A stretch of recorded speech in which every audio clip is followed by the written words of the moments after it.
I'm making an alternate history video in which the Soviet Union won the Cold War against the United States.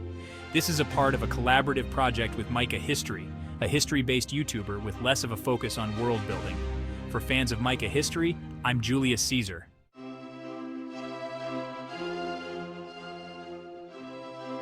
We begin in the late 1940s and early 1950s. In 1949, the United States backs down from Berlin in exchange for the USSR ending aid to the communist side in the Chinese Civil War. Despite this, communism still remains victorious in China, and the Republican government is forced into exile at Taiwan.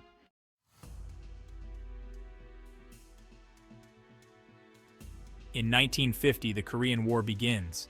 North Korea invades the South, performing successfully against the Americans. South Korea responds with a huge push coupled with U.S. aid.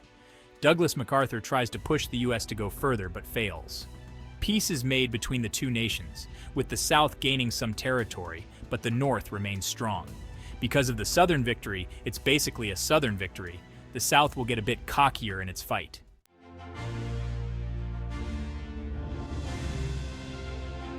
In 1957, the USSR launches Sputnik, sending the first satellite into space.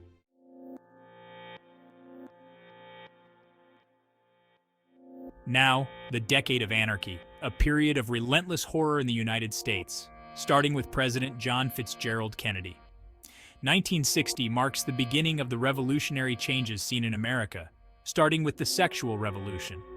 Contraceptives are introduced, and the first openly pornographic magazine, Playboy magazine, first appears to cater to this market.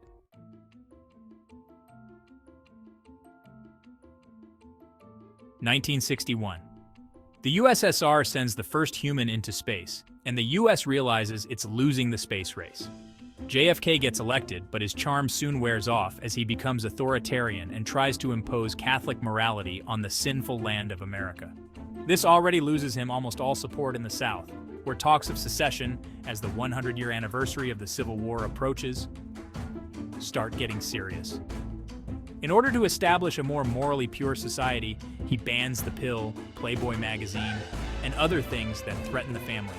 He goes overboard in temporarily banning divorce, since it is not allowed in the Catholic Church, and so now people must seek an annulment with the Catholic Church even if they are not Catholics.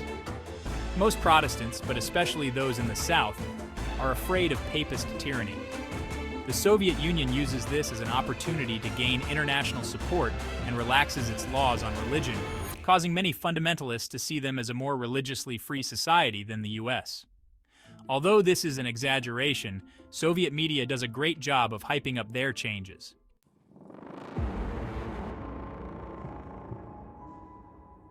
(1962). The Cuban Missile Crisis is taught well by the American government as the role of the Soviets in wanting peace become well known.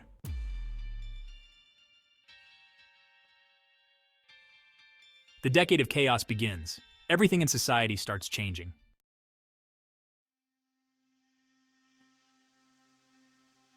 Bob Dylan and the Beatles collaborate to perform an unprecedented concert, where they not only usher in the popular music scene, but also denounce former musicians as outdated and rigid.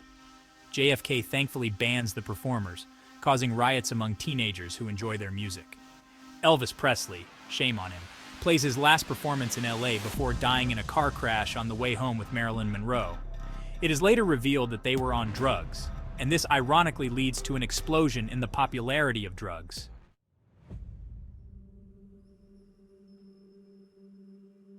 JFK is suspected to be involved in the death of the celebrities because it is known that Monroe was about to do an interview revealing her affair with him. The first post-pill dating manual, Sex and the Single Girl, is banned by JFK, leading to its widespread popularity in the black market. JFK bans yet another book, this time The Other America, which criticizes the rampant poverty in parts of the US. JFK starts getting worried when he hears about the Second Vatican Council and its disgusting liberal influence on the one true church. He is a vocal opponent of the Pope and threatens to use his power to influence the church. 1963. Betty Friedan publishes The Second Sex, a book criticizing the supposed patriarchy, aka civilized society, in America and calling for female domination, though she uses the word liberation to make her bullshit look like it's actually decent.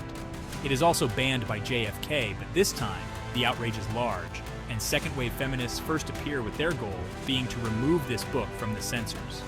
JFK gets increasingly involved in Vietnam. The first protests against the Vietnam War begin, and they are harshly treated, leading to more opposition. Journalists make it seem much worse than it really was.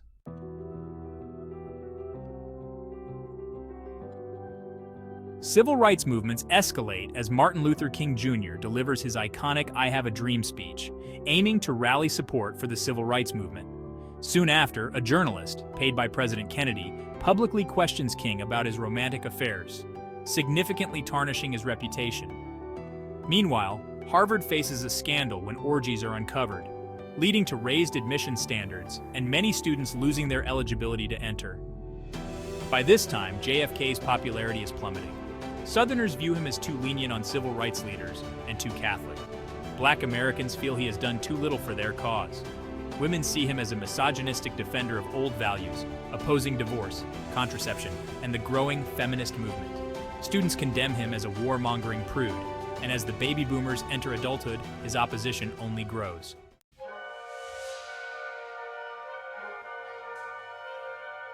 Many people have a reason to kill him, but it will ultimately be the Catholic Church itself that orchestrates his assassination, hiring a mafia man to do the job. Given the multitude of groups with motives, there are plenty of suspects. After Kennedy's assassination, it is assumed that a black man shot him, leading to days of racial unrest during what becomes known as White Week, where mobs of white people attack emerging civil rights leaders. Martin Luther King Jr., already discredited, is now abandoned as the militant approach of Malcolm X seems like the only viable path forward for Black Americans. Nevertheless, King retains a decent-sized group of loyal followers.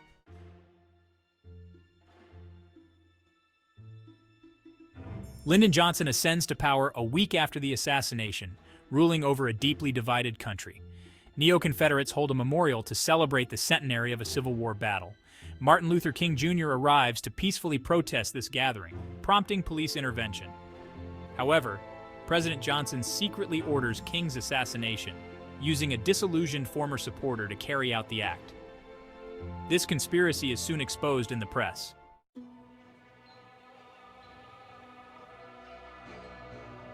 This leads to a full-blown African-American rebellion, and the police loses its ability to control the area.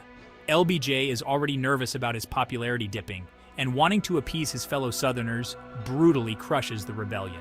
The rebellion is crushed so brutally that even the KKK thinks that the government was too harsh on black people. There are church burnings, there are mass executions, mass lynchings, and inspired by South Africa, the US creates black-only zones that are little better than concentration camps. The KKK and Malcolm X realize just how much power the government has and are spooked enough to temporarily team up to demand for the government to back down.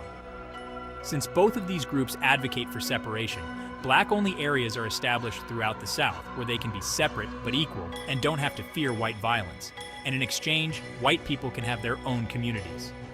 This peace plan is agreed to by the government. This leads to much less mixed areas throughout the USA. The Soviet Union is closely monitoring the situation, and while this carnage is going on in the land of the free, the Soviet Union proudly shows off its efforts to liberate Africa from colonialism.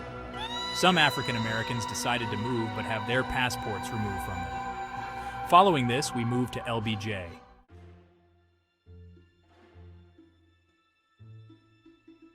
(1964). Despite this start, though, Johnson is progressive on most other issues and realizes that in order to keep power, he must give in to the demands of the dissatisfied American population. He declares his war on poverty, but this only applies to white Americans, and this gives him the widespread support of the South. The bans on Playboy, the pill, and feminist literature are lifted. The obscenity laws and the mandatory Bible readings in school are removed. The Beatles return to America, coming with the Rolling Stones, and along with Bob Dylan perform a concert where weed is passed out. The US gets fully involved in Vietnam.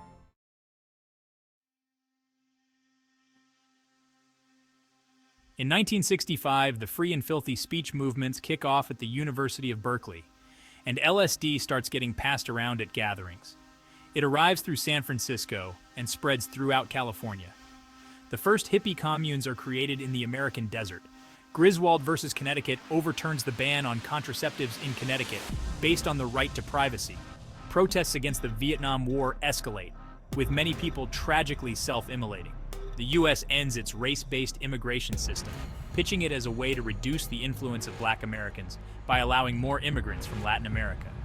In 1966, with the border now open to the South, large amounts of drugs start coming in, and the demand explodes among hippies and rock fans in California. LSD massively spreads, especially as it gets promoted by the Beatles.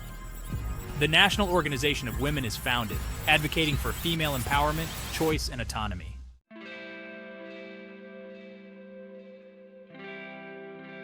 The Summer of Love is organized in San Francisco when 100,000 hippies and youths gather to listen to music, take drugs, protest the war, and engage in New Age and free love. This marks the largest migration of youths in American history.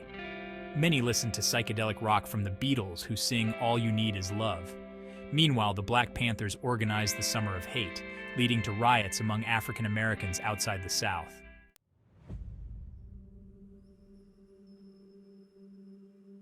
The Tet Offensive and My Lai Massacre caused many middle-aged and older Americans to turn against the American involvement in Vietnam, as the casualties are high and the press coverage shows the brutality of the war.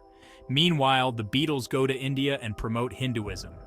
Protests across America get so bad that things start spiraling out of control.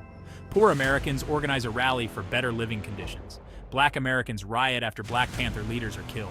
Feminists protest against unrealistic beauty standards, and students get fed up with the escalating violence in Vietnam. Major riots erupt in most American cities.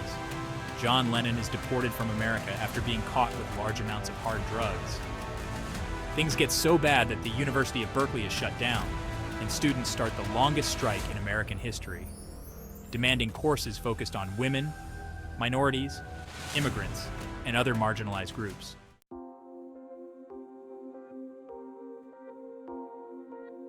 And that is only episode 1. Come back to me to see the absolute insanity of episode 3.